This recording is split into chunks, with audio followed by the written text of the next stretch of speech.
Hello, everybody. It's your girl, UC Jenny. So, if you're coming across my channel for the first time, I'm asking you, begging you to please subscribe to my channel, like, share, comment, share with your friends. I've only just started and I've got loads that I want to share.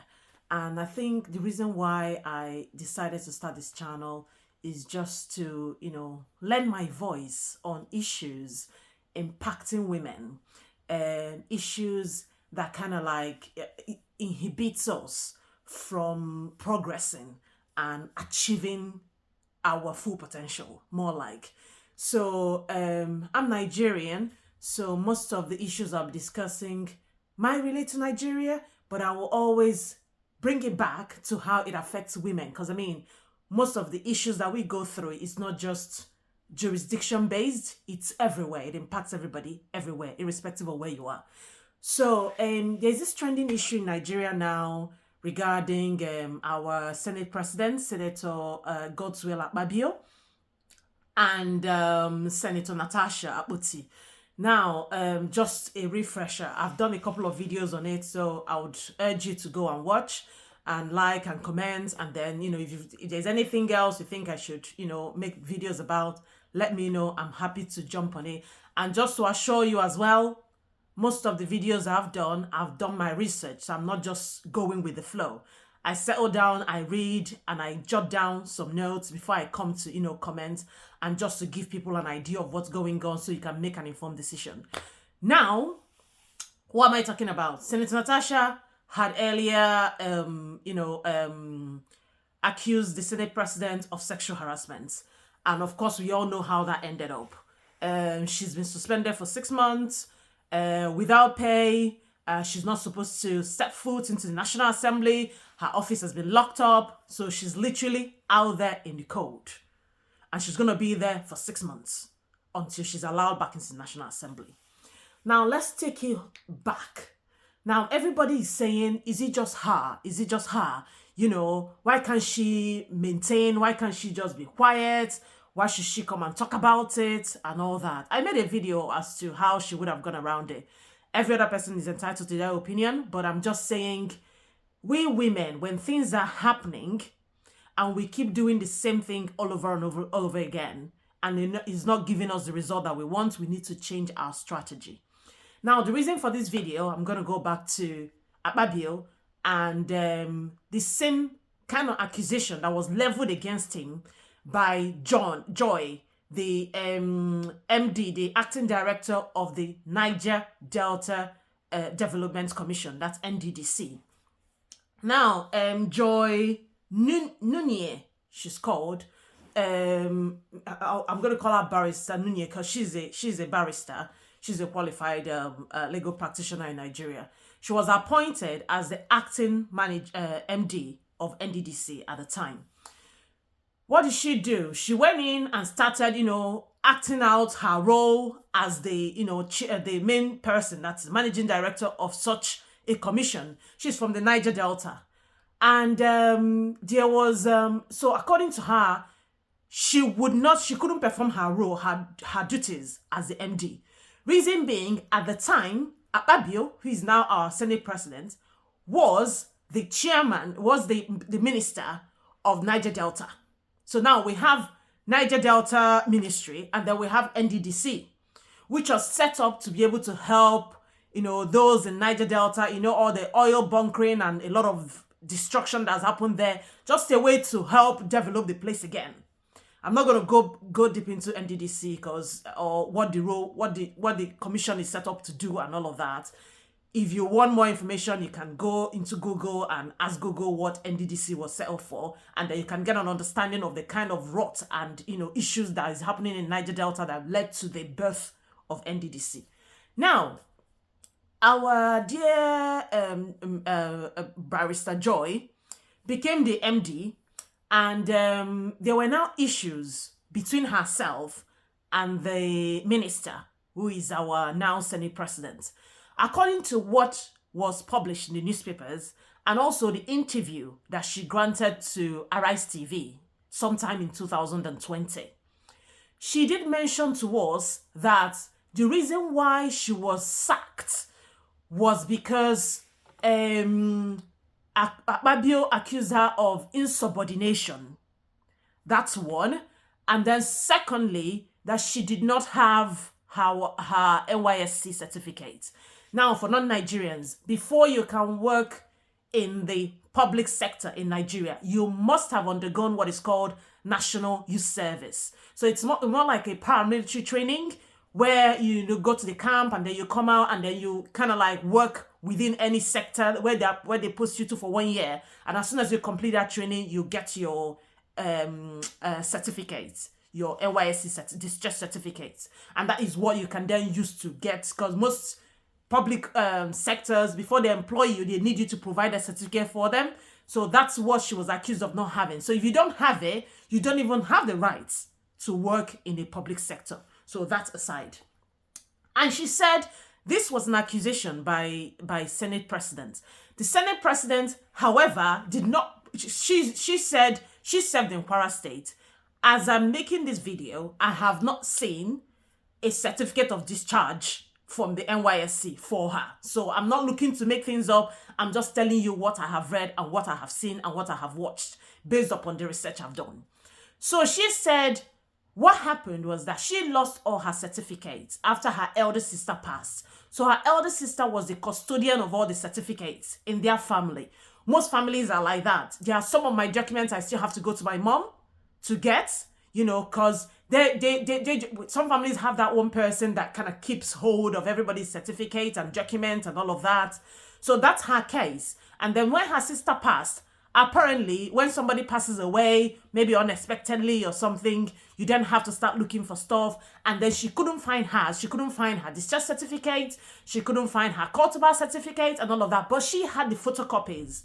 This was what she said. She said she had the photocopies of these documents, right?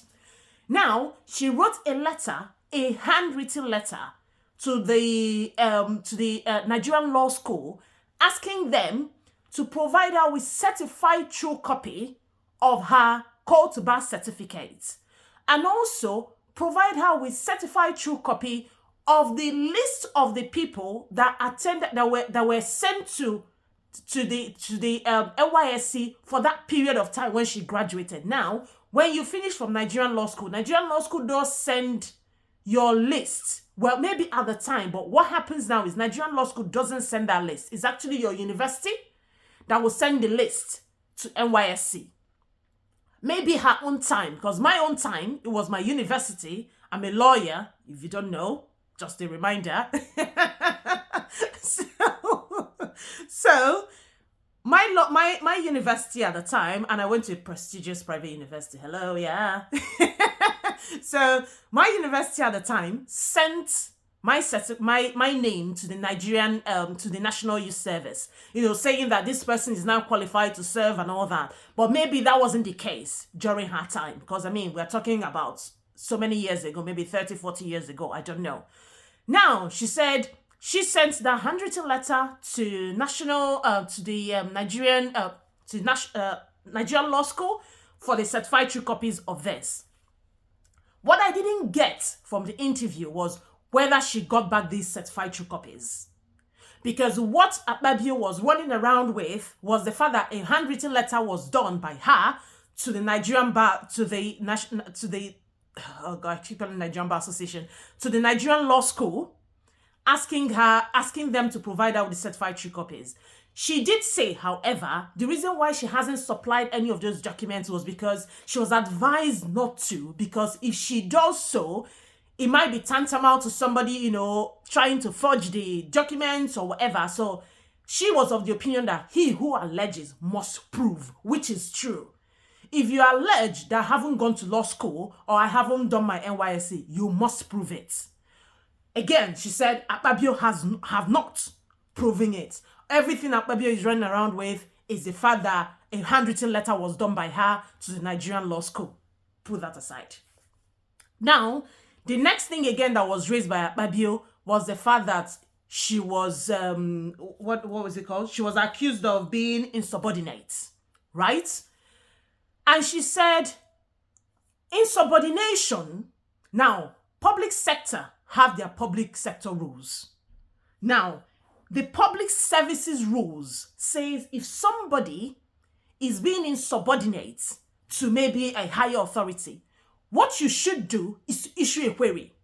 I mean, I've done a couple of cases when I was in Nigeria about, somebody being let go of their work because they didn't comply with one thing, and then we have to go through the rules. What does the public services rules say that you're supposed to do? Have you acted accordingly and all of that? So she's saying, Akpabio, at no point did he issue her with a query asking her to explain why she's been insubordinate. Now, let's talk about insubordination allegations. She came to that press conference with loads of evidence of letters that were done by by Akpabio's office at the time. Now remember, Akpabio was the minister of Niger Delta at the time, Niger Delta Commission. He was the minister of that. So letters were coming from his office, left, right, and center, to her office as the NDDC chairman at the time, asking her to make payments for contracts that she was not aware of when the contract was executed. She said Akpabio has at least 30 companies that he uses to get contracts from the NDDC, right? She had evidence of letter, was asking for requests for payments of legal fees. For what? NDDC is not a revenue generating, commission. So the monies that they have is being given to them by the government and is budgeted. So she was thinking to herself, how am I going to be paying for all of this? And again, it's important for us to remember that she said some of these letters were done by the chief of staff of the minister. So it wasn't done by Akpabio himself. It was done through his cronies. The chief of staff was doing letters. She also said some director of special duties were doing letters to her, asking her to pay for graduation. Now, NDDC sponsor people to go abroad, people from Niger Delta to go do their masters or undergrad and all that. So not only would you sponsor that abroad, they also expect NDDC to pay for graduation of these people. And then she was asking herself, how do you know who you're going, which of the graduations are you attending? Because they're scattered all over UK, for example, or US. So how do we determine the people that are worthy of somebody from NDDC attending his or her graduation? So these are the critical questions she was asking herself, and she did not oblige any of these requests. So I need us to understand that what is happening in Nigeria and what keeps happening is just exposes the rot in the system. It exposes the level of corruption. It exposes the level of, pilfering of public funds that is going on. So it's important for us to always have that at the back of our mind, that it's not just because, this kind of accusation is being thrown around. If you listen or read in between the lines, you would see that most of these people, these women that are suffering, have been let go of their careers, have been rubbished, have been sacked unjustly, is because they have refused to play the ball. They have refused to carry on with those corrupt practices that are going on in most of these organizations or commissions or whatever. Let me not derail. Again, if you're not subscribed at this point, hit the subscribe button. Like, share, because I'm here to give you the real gist. Undiluted, unedited, unscripted. So, where were we? Let's continue. So, she then said that she had a meeting with Akpabio and then said to Akpabio, all these letters that are emanating from your office, it doesn't speak well of you. I don't think you should let people be writing all these kind of letters, especially when it's not you that is signing it. Now, this is her thinking, she's having a proper conversation with a colleague, more like. And according to her, it was based upon that conversation she had with Akpabio. Akpabio then did another letter to her office saying she should not honor any other letter that is coming from the Ministry of Niger Delta without his signature or authorization. So put that aside. Then Akpabio also, in one of his interviews, has also said, She's got married, she's got 4 husbands. She said that affected her in such a way that, it was then kind of like denting her integrity. Because if you're Nigerian, if you're of certain age, you're not married, you're in trouble. If you're married and the marriage doesn't work, you're in soup. So there's that shame culture. Shame. If you do that and your husband panel beats you and you run away, why should you leave? You're a failure. You're nothing but a failure. That's what they'll tell you. You're a failure. You couldn't even keep a home. Nobody cares. Nobody cares why you left. Let's not derail. Let's eye on the ball. So, she then said that really affected her. And she went ahead to tell Nigerians, which is the one that's been flying around now. There's this short clip of her saying, I slapped him. And everybody's going, oh, she slapped the minister. That part of the interview was a bit disappointing to me, to say the least. Listen, don't judge. Continue listening before you say, oh, you see, Jenny is not supporting women because I'm a woman supporter. But listen to why I said that.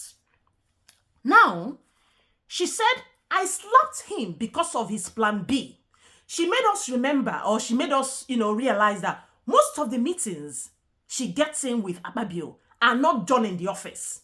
She said the meetings are either done in Apo legislative quarters, which is where most of these senators reside. They all have homes there, right? Or La Meridienne, which is a hotel. Now, why are we having meetings in people's homes and hotels? That doesn't even speak well. But she said at some point she stopped attending those meetings because according to her, she said, PH girls, that's when she started talking about Patagal girls are not moved my bunny. I'm the first person that slapped him because of plan B. And then the interviewer, Dr. Ruben Abati, had to now ask her, she said, are you accusing Senator Akpabio of attempted, he's Senator Akpabio now, but at the time he wasn't. Are you accusing Akpabio of attempted rape or sexual harassment? Do you know what she said? She said, harassment sounds better than rape. Yes, I'm accusing him. Why is he interested in my love life? Why is he telling the world that I'm married to 4 husbands? I'm not going to tell anybody who my husband is. He should supply the evidence of me being married to 4 husbands. I said, let that sink in for a moment. And I thought to myself, okay, what is plan B? What did he do in that Apo legislative quarters that made you to slap him? What did he say that got you? Why can't you tell us? It's important. The reason why I'm saying this is it's important for people to know because we have young girls growing up. We do. I have nieces. I've got younger cousins. We need to hear from these women that have achieved so much in their career. We need to hear from them. We need to understand the struggles they go through. So they shouldn't rub it or gloss over it and go, oh, it's just plan B. Then somebody's asking you, would you call it sexual harassment or rape? Then you now say, oh, because it is him now putting the words into your mouth. So why can't we shout and say it? Even if nothing is done about it, but at least people would now know, oh, this sort of conduct actually means sexual harassment. This sort of conduct actually means it's in an appropriate behavior. This sort of comment is inappropriate. I shouldn't say it. So that's you remember Me Too movement. Speak out. Just speak out. Don't gloss over it. Speak out in the right way. Don't say, oh, somebody's using it. Tell us what happened. Tell us. So the reason why I'm saying this is because they now went ahead to ask her, why didn't you speak out? Immediately that thing happened. Do you know what her response was? Do you know? She said, I'm not a small girl. I took care of it. I slapped him. That may have solved it for you, but that hasn't solved it for the girl in school being harassed by her lecturer. That little girl being harassed by her stepfather. That girl being harassed by a foolish boyfriend. That girl being harassed in the office by a foolish boss that can't keep it in his pants. That girl in the market that is being harassed by area boys. You haven't helped us bring it into the public because you're a person of such a highly placed individual that people would listen to. I'm only saying this because I feel, when people experience stuff that impacts them negatively, don't gloss it over. Say it. Let all know. Let all understand. Because you're creating awareness for the younger generation. It's important that we do that. It's really, really important. So let's go back to, all this. So she also made another allegation. So I need also understand that most of the allegations against our dear Senate president, again, I'm calling them allegations. So I'm telling you what I've read, what is there in the papers. So it's not me coming up with these things. They are not new. He's been even Natasha, when she was talking about local content committee that she was in, how, she refused to sign off on money, and then all of a sudden she was removed as the chairman of the local content committee. These are the issues. Corruption. These are the issues. Let's share the money. National cake, divide it. Let's eat it. And it must be within a click. So if you come in and say you're not going to let it happen, they'll remove you. They'll remove you. It's just as simple as that. So we should now be asking ourselves, what can we do? How do we save ourselves? How? What can we do differently? How do we begin to educate our young girls? How do we begin to use our voice to tell people the right thing to do? How do we begin to help and encourage people to know their rights? Again, in quotes, because I'm talking about Nigeria.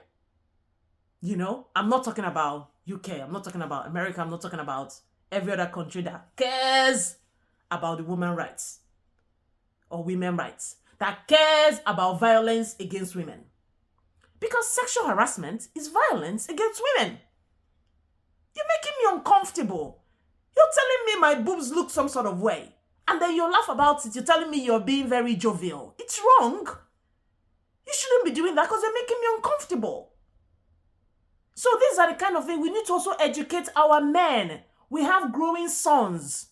We have sons that we can talk to about so they would know how to curtail their tongue and not to just say whatever that comes to their head. And know that whatever they say can impact somebody's mental health, can make somebody to lose confidence. So it's important that we deal with these things. So long and short, she accused Akpabio of sexual harassment. She accused Akpabio of, bringing her down just because she refused to play ball. She refused to act in accordance with whatever his plan was. And then she talked about Akpabio's girlfriend. Let us sink in. Again, she did not give us a name. She just said, I'm not going to call a name. If you want to call out people, give us evidence, give us names, let's go and investigate. Name and shame them. Even if it's all we can do, let's be naming and shaming people. Name and shame them. It's as simple as that. Because you may not be able to, get that girlfriend, get her arrested or whatever. Because she did say that the diesel in NDDC was being supplied by Akpabio's girlfriend. Running into millions. Do you know what it means to supply diesel to an organization such as NDDC? That place needs to have lights 24/7. When I was in Nigeria, my office did a couple of briefs for NDDC, so I used to visit their office in Abuja. beautiful offers, you know. So there needs to be light there, 247. And somebody is delivering the diesel. And she said when she looked at the books, so much was going on, so much expenses going out to people that she could not understand, you know. And then her duty was to see how she can cut down on the expenses and see how she can save money for the organization. But what was the result of all that hard work? She was thrown out. She was sacked. And she even said, to show you how powerful these people are, she submitted the budget of NDDC to the National Assembly. Now, every agency must submit their budget to the National Assembly, and the National Assembly will sign off on those budgets before you start spending. So you can't spend outside what's on the budget. So there's something called budget padding. You put all manner of stuff that does not concern you in that budget. And what do you do with that money? You spend it. You share the money. It's not for the Niger Deltans. It's not for the Nigerian public. It's not to help anybody. It's for their pockets. So she said that Akpabio's girlfriend went to the National Assembly after she had submitted the budget and wanted to alter the budget by putting in some contract, whatever, into the budget. And then the clerk of National Assembly called her and said to her, there's a woman here wanting to alter your budget. And she immediately called her and said to her, you dare not, if you don't leave that place, I'm going to call the police to come and arrest you. And the woman said, Akpabio told me to. I'm using a woman, I don't know. Woman, girl, whatever. And she said, immediately after the call with the lady, Akpabio's girlfriend, she got a call from Akpabio. Then calling her all sorts of names and telling her she's being very stubborn and all of that. So in a nutshell, because this video is getting very long, and I know sometimes, you know, people don't have the patience to listen to the end. But I need to stop here. And my next video will be talking about what is sexual harassment? What are the kind of things that would make us realize that you're being sexually harassed or abused or whatever? So that's the next thing I'll talk about. And if you're still here at this time, please like, subscribe, comment, you know, all this beautiful stuff. Yes, share as well. Share. I'm trying to grow my channel. And if you like the kind of content I release, please let me know. Or if there's anything else you want me to talk about, please let me know. I'm more than happy to talk about it. So I'm going to stop here for today.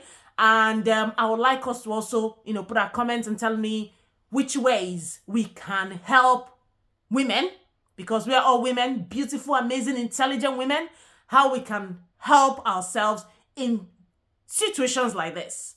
You know, we don't have to win, but just awareness, signposting, put it out there. This is happening. This is happening. That way the men are aware that we are no longer hiding. You know, we are no longer being ashamed of what, because you cannot harass me and then make me to live with the shame of your harassment. The shame should be on you. You should be ashamed of yourself for harassing me. So let's let them know that you can no longer use that shame culture on us. We're over that. If you do, we will show you. So on this note, have a good day, everybody. I love you. And please subscribe to my channel, and I'll keep releasing more videos for you. Take care. Bye-bye.